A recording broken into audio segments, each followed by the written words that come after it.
বিদ্রোহীরা 3:48 ডিএডি তহিদের নেতৃত্বে 14 জন বিদ্রোহী আলোচনার জন্য যমুনায় প্রবেশ করে এবং তাদেরকে একটা বড় রুমে রাখা হয়।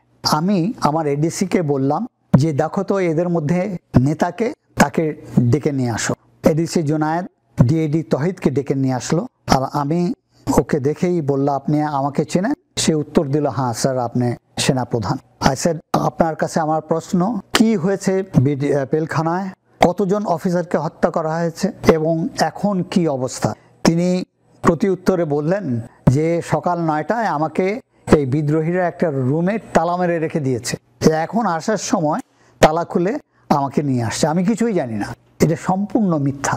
আমি বলছি, ঠিক আছে, আপনি জানেন না তো আপনার সাথে যারা আসছে তারা নিশ্চয়ই জানেন, আপনি তাদেরকে যেয়ে জিজ্ঞেস করেন এবং আমাকে উত্তরটা দেন। তিনি ভিতরে চলে গেলেন, আর আসতেছেন না। আমি আবার আধা ঘন্টা অপেক্ষা করে আবার ক্যাপ্টেন জুনায়েদকে ভিতরে পাঠালাম ডিএডি তহিদকে ডেকে নিয়ে আসার জন্য। সে নিয়ে আসলো তহিদকে।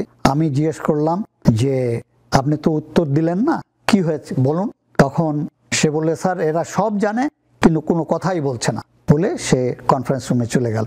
কিছুক্ষণ পরে সাবেক প্রধানমন্ত্রী আলোচনার জন্য বিদ্রোহীদের সাথে বসে এবং সাথে ছিলেন জনাব নানক, মির্জা আজম এবং তাপস। প্রথম পর্যায়ে কি আলাপ হয়েছে আমার জানা নেই। তার কিছুক্ষণ পরে সাবেক প্রধানমন্ত্রী রুম থেকে বের হয়ে আমাকে ডাকলেন, শুধু আমাকে, যে তুমি আসো ভিতরে। তা আমি গেলাম। ওখানে যায় দেখি যে এই 14 জন লোক সব নিচে তাকায় আছে, আর শুষ্ক চুল, কাপড়ের অবস্থা খুবই খারাপ এবং মনে হয় যে রাস্তার বখাটে ছেলে।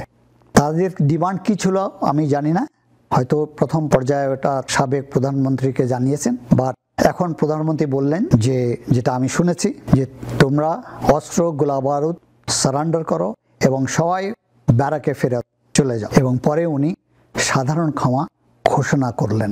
আলোচনার শেষে জনাব নানক অপেক্ষামান সাংবাদিকদেরকে জানালো আলোচনার সারাংশ এবং এটাও বললেন যে প্রধানমন্ত্রী এই বিদ্রোহীদেরকে সাধারণ ক্ষমা ঘোষণা করেছেন এবং তারা বলেছে তারা এখন আত্মসমর্পণ করবে এবং ব্যারাকে ফেরত যাবে।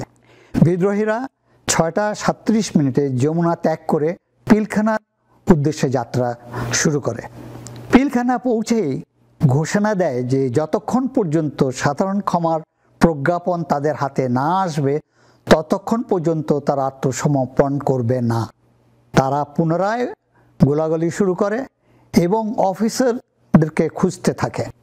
রাত 12টায় স্বরাষ্ট্রমন্ত্রী সাহারা খাতুন, আইন প্রতিমন্ত্রী জনাব তাপস ও আইজিপি পিলখানায় বিদ্রোহীদের সাথে আলোচনার জন্য যান এবং তাদের সাথে বসেন। এক পর্যায়ে বিদ্রোহীরা কিছু অস্ত্র সমর্পণ করে এবং 8টি পরিবারকেই মুক্তি দেয়। তার মধ্যে শুধু 3টি পরিবার ছিল সেনাবাহিনীর অফিসারদের পরিবার এবং 5টি ছিল ডিএডি ফ্যামিলিজ।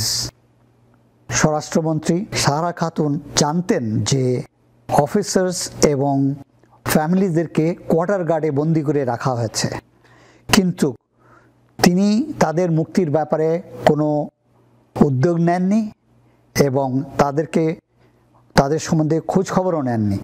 তিনি বের হয়ে ওই 8টি পরিবারকে নিয়ে পিলখানা থেকে বের হয়ে আসেন।